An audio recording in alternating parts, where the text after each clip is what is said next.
New वक्फ amendment bill के खिलाफ मुसलमान हर जगह इसकी मुखालिफत कर रहे हैं और सेंट्रल गवर्नमेंट से इस बिल को वापस लेने की बात कर रहे हैं।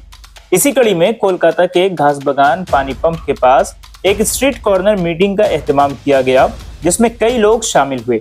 इस मीटिंग का आयोजन पीस लविंग सिटीजन के रूहे रवां सैयद बिलाल ने किया। इस खास मौके पर कई मुकर्रिर हजरात भी मौजूद थे।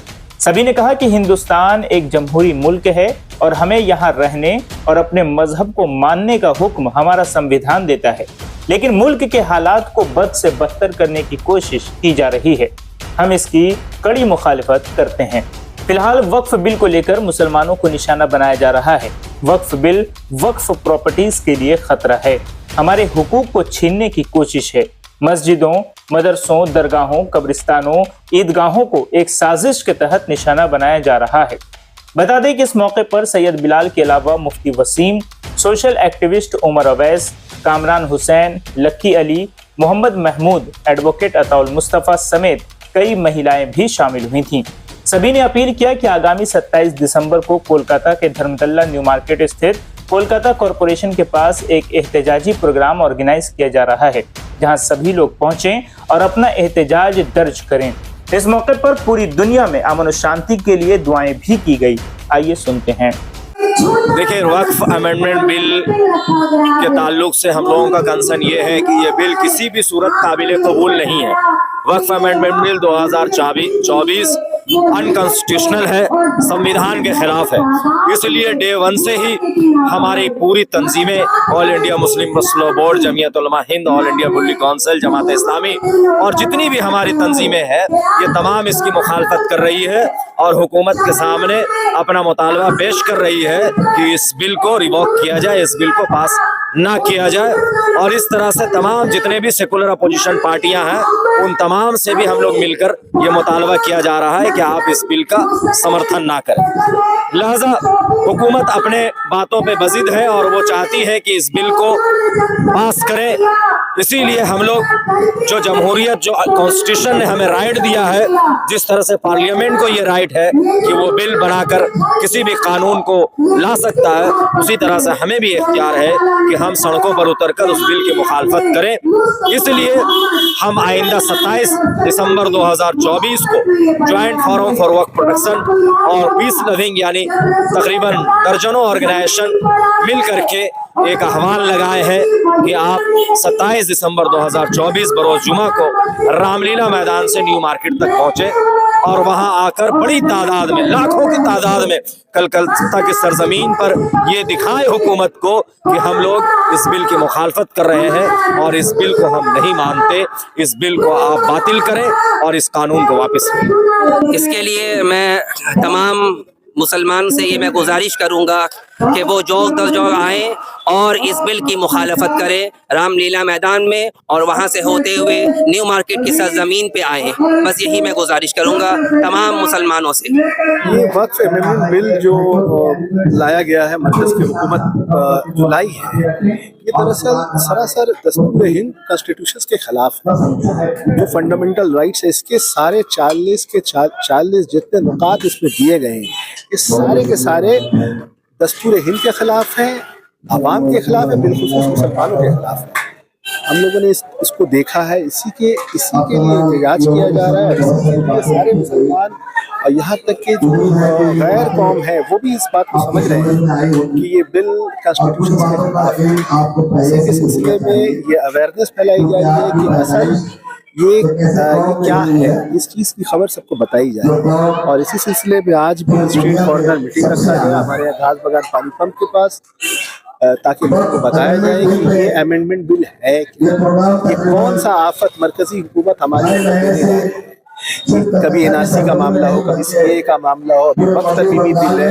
लोगों को परेशान किया जा रहा है, मुसलमानों को परेशान किया जा रहा है, ताकि असल मुद्दा रोजी रोटी का है उससे लोगों को हटाया जाए और इन सब चीज़ों में फंसाए रखें। 27 तारीख बरोज जुमा बाद नमाज जुमा के दिन ये हम लोग एक अवेयरनेस फैला रहे हैं कि सारे लोग, हम लोग धर्मतल्ला पहुँचेंगे, मुख्तलिफ जगहों में जमा होंगे और एक जगह पहुँचेंगे ताकि मरकज़ की हुकूमत और सूबा की हुकूमत को ये बताया जा सके कि हम इस बिल को नहीं मानने वाले, नहीं मानने वाले, मुसलमान भी नहीं मानेगा और जो गैर कौम है वो भी, जो आप शऊर रखते हैं, वो भी इस बिल को नहीं मान रहे हैं। कोई नहीं मान रहा।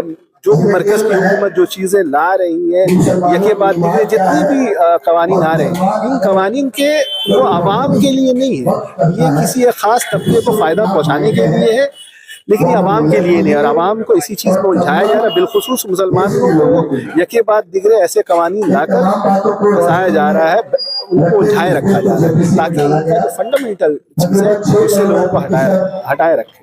अल्हम्दुलिल्लाह आज लगभग ये छठा स्ट्रीट कॉर्नर मीटिंग है, जो हर एक एरिया में हम लोग ज्यादा के कर रहे हैं। अभी एक 454 कंटोफर लैंड में भी मीटिंग चल रहा है, तोपसे में भी मीटिंग दिन में हुए है, और आज शाम के टाइम सैयद बिलाल साहब के नेतृत्व में यहाँ घास बगान पानी टंकी के पास में ये मीटिंग हो रही है। अल्हम्दुलिल्लाह ये देखिए अवेयरनेस हम लोग चाह रहे हैं कि पूरा मुसलमान जागे, मुसलमान सोए नहीं रहे। ये वक्फ बिल नहीं, ये एक कैंसर है। जिस तरह सीए एनआरसी आए थी, हम लोग ऊपर छापा करके वो तो पास हो चुका, मगर इसको हम लोग चाहेंगे कि एनी हाउ जितना से प्रोटेस्ट हो सके, हम लोग को अगर रास्ते में भी आना पड़ा तो रास्ते में भी आने के लिए हम लोग राजी हैं कि इस बिल को जिस तरह भी हम लोग उसको कैंसिल किया जाए। एनी हाउ बाई हुक और क्रुक अब मुसलमान सोया नहीं है, मुसलमान जाग चुका है। हम लोग हर एरिया में जा के जगा रहे हैं, झिझोड़ रहे हैं कि उठ जाओ, अभी भी वक्त है तुम्हारे बच्चे के लिए, फ्यूचर के लिए, तुम्हारे बिहार के लिए, तुम लोग के जानवर के बिहार के लिए, बुजुर्ग के लिए, जो लोग वक्त को दिया हुआ है वो वक्त को बचाने के लिए। अभी भी जाग जाइए। हमारे से बहुत से जितने भी जो आपको व्यूअर्स देखते हैं, 27 दिसंबर का दिन याद रखिए, जुमे बाद जुमे का नमाज पढ़ के सीधे आप लोग रामलीला पार्क में आ सकते हैं। वहां से हम लोग न्यू मार्केट कॉर्पोरेशन के पास हम लोग एक बड़ा सा जलसा, जहाँ 6 करोड़ के आबादी में 6 करोड़ हम लोग QR स्कैन कर सकते हैं। तो कलकत्ता के पब्लिक से डिमांड है, रिक्वेस्ट है कि आप लोग आइए। हर वक्त बराबर बाहर की पब्लिक आती है, सबब्स की पब्लिक आती है, गांव की पब्लिक आके वहाँ बताते हैं कि हम लोग आ चुके हैं। सुबह 5 बजे 6 बजे से आके यहाँ भीड़ लगाते हैं, पर कलकत्ता की पब्लिक सोए रहते हैं। तो आप लोग सोए मत रहिए। आप लोग एक दिन 27 दिसंबर को 2 घंटे के लिए अपने टाइम निकाल के जुमा की नमाज पढ़ के कॉर्पोरेशन ऑफिस के पास, अमीनिया के लेन के पास वहाँ आइए। एक तरह हम लोग इकट्ठा हो, अपना गवर्नमेंट को दिखाए, स्टेट गवर्नमेंट और सेंट्रल गवर्नमेंट को दिखाया जाए कि मुसलमान कलकत्ता का सोया हुआ नहीं है, उठ चुका है, वक्त बिल का लेके उठ चुका है, जाग चुका है। एक कोशिश है पीस लविंग सिटीजन्स वक्फ अमेंडमेंट बिल को लेकर, और उसके साथ joint forum of Waqf protection, दोनों मुश्तरका तौर पर पूरे शहर कलकत्ता में जगह जगह स्ट्रीट कॉर्नर मीटिंग हम लोग कर रहे हैं। लोगों को बेदार करने की कोशिश हमारी जारी है, और यही हम लोग चाहते हैं कि ये वक्फ अमेंडमेंट बिल जो 2024 पार्लियामेंट में जिसे अभी ज़ेर इल्तिवा है, उसे अप्रैल महीने तक एक मोहलत दी गई है। तो आवाम को चाहिए, खुसूसी तौर पर मुसलमानों को चाहिए कि वो अपनी बेदारी का सबूत पेश करें, निकलें, तहरीक में शामिल हों, एहतजाज करें। जो आपका फंडामेंटल राइट्स है, आप अपने खिलाफ होने वाले कानून, हर चीज़ को तो आप आग बन करके कबूल नहीं कर सकते हैं। जो आपके खिलाफ है, जो आपके मनसूबाबंद साजिश के तहत आपसे छीना जा रहा है, तो उसके लिए तो आपको निकलना पड़ेगा, बोलना पड़ेगा। हमारे बरादरान वतन जो गैर मुस्लिम है, वो आपकी लड़ाई लड़ रहे हैं सुप्रीम कोर्ट में, वो आपकी लड़ाई पार्लियामेंट में लड़ रहे हैं, तो आप क्या घर पे चूड़ी पहन के बैठे रहेंगे? ये तो बिल्कुल शर्म की बात हो जाएगी, बहुत ही माने बेगैरती वाली बात हो जाएगी। लिहाजा तमाम लोगों से, तमाम मुसलमानों से मेरी गुजारिश है कि आप जो है इस मुहिम में शामिल हों, इस तहरीक में शामिल हों। कम से कम अपनी आवाज़ बुलंद करें, कम से कम आप कहें कि यह गलत हो रहा है। इसके खिलाफ हम लोग जब तक ये बिल वापस नहीं ले लिया जाता, उस वक्त तक हमारा ये एहतजाज जारी रहेगा। और इसीलिए 27 दिसंबर को बाद नमाज जुमा धर्मतल्ला न्यू मार्केट में हम लोग प्रोटेस्ट करेंगे। वहाँ पे हमारे तमाम शहर कलकत्ता के लोग शामिल होंगे, उनको ही हम लोग बुला रहे हैं, क्योंकि हमने अभी तक जो देखा है प्रोग्राम जितने भी हुए हैं, इन तमाम प्रोग्राम्स में, इन तमाम एहतजाजी जलसों में हमारे गांव देहात के लोग चले आ रहे हैं, लेकिन कलकत्ता से लोग निकलने को तैयार नहीं है। तो मेरी आवाज़ तमाम कलकत्ता के मुसलमानों से मैं दस्तबस्ता गुजारिश करता हूं कि आप उसमें ज़रूर शिरकत करें, अपनी आवाज़ बुलंद करें, ताकि पार्लियामेंट के लोगों को भी पता चले कि मुसलमान जो है अपनी हक की आवाज़ करना जानता है। सिर्फ वक्फ का मामला नहीं आया है, भाजपा सरकार जब से अपना कुर्सी संभाला है पूरा हिंदुस्तान का रुख ही बदल दिया है। ये वक्त उसके साथ बाबरी मस्जिद, उसके साथ 3 तलाक, कौन सा मुसलमान पर वो हमला नहीं किया है।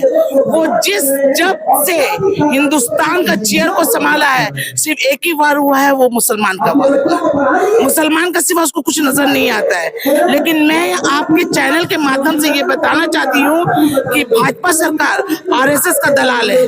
आज वो मुसलमानों को निशाना बनाया, कल हिंदुओं को बनाएगा, परसों सिख को बनाएगा, उसके बाद ईसाई को बनाएगा। वो किसी को नहीं छोड़ेगा, क्योंकि भाजपा सरकार को अब आरएसएस भी समझ गया है कि ये मेरा कोई काम का नहीं है, ये मेरा कोई काम का नहीं है। भाजपा सरकार, मोदी एक खिलौना बन गया है। ये पूरा टारगेट हिंदुस्तान के मुसलमानों पर टारगेट है, हमला कराने का टारगेट है, और बड़ा साजिश है ये मुसलमान के साथ जंग करने का। यानी first world war, second world war, अब समझिए थर्ड वर्ल्ड वार भी होने वाला है। क्योंकि जैसा निशाना वो मुसलमानों को बना रहा है, उसका जमीर को बना रहा है, उसका इस्लाम को बना रहा है, उसका मजहब को बना रहा है, अब मुसलमान चुप नहीं रह सकता। मैं आपके चैनल के माध्यम से तमाम मजहब वालों को ये ऐलान करना चाहती हूँ कि आज मुसलमान पे है तो कल ईसाई पे है, हिंदू पे, ये सब का साथ हमला करेगा। क्योंकि ये पूरा आरएसएस का गढ़ बनाना चाहता है। आरएसएस 100 साल से टारगेट में है कि पूरा हुकूमत हम अपना रखे, और आरएसएस फलस्तीनी को जिस तरह बर्बाद किया जा रहा है वो भी आरएसएस का ही है। जिस तरह यूदी जो कर रहा है ये आरएसएस का ही पुण्य पे कर रहा है। यानी फलस्तीन पे हमला, हिंदुस्तान पर हमला, हर जगह मुसलमानों पर हमला हो रहा है। और ये हमला रोकने के लिए हमारे मुसलमान भाइयों को, मुसलमान कौमों को जागना है, चाहे वो दुनिया के किसी भी कोने पे हो। मुसलमान को एक होना है, फिर इस्लाम का झंडा को लहराना है, तभी हम कामयाब हो सकते हैं। वरना हम आरएसएस का कुचले हुए जमीन की तरह मिसमार हो जाएंगे। मुसलमान के अंदर में लालच डाल दिया है। मुसलमानों के अंदर में सिर्फ लालच है। किसी को कुर्सी का लालच है, किसी को पैसा का लालच है, किसी को पावर का लालच है, फला फला चीजों का लालच है। मुसलमान अगर हार रहा है तो अपने लालच के वजह से हार रहा, वरना मुसलमान को कोई हरा नहीं सकता। क्योंकि हम लोग रसूल की उम्मती है और रसूल की उम्मती कभी हार नहीं सकते। लेकिन फिर भी मैं आपके चैनल पे ये कह देती हूँ, जिसका ईमान जिंदा रहेगा तब तक इस्लाम जिंदा रहेगा, वरना इस्लाम को मिटाने का काबिल किसी में नहीं है। अगर आप भी मेडिकल इमरजेंसी से परेशान हैं तो बंगाल कंसल्टेंट आपके लिए लेकर आया है अपोलो हॉस्पिटल और Asian Institute of Nephrology and Urology में खास सेवाएं, जहां आपको बंगाल कंसल्टेंट के जरिए doctor appointment, airport, railway station pick and drop, smooth billing process, Hindi, Bengali, English coordinators, आपके रहने के लिए बेहतर जगह का गाइडेंस आपको मिलेगा, वो भी बिना किसी रजिस्ट्रेशन फीस के। बंगाल कंसल्टेंट के जरिए चेन्नई के अपोलो हॉस्पिटल और AINU में cardiology, neurology, urology, nephrology, orthopaedics, liver transplant, kidney transplant, robotic surgery जैसी सुविधाएं आपको मिलेंगी। अगर आप भी चेन्नई जाकर अपना इलाज कराना चाहते हैं तो आज ही बंगाल कंसल्टेंट में फोन करें। मोबाइल नंबर है 9147359708। साथ ही आप अपने ट्रीटमेंट डिटेल्स भी व्हाट्सएप कर सकते हैं।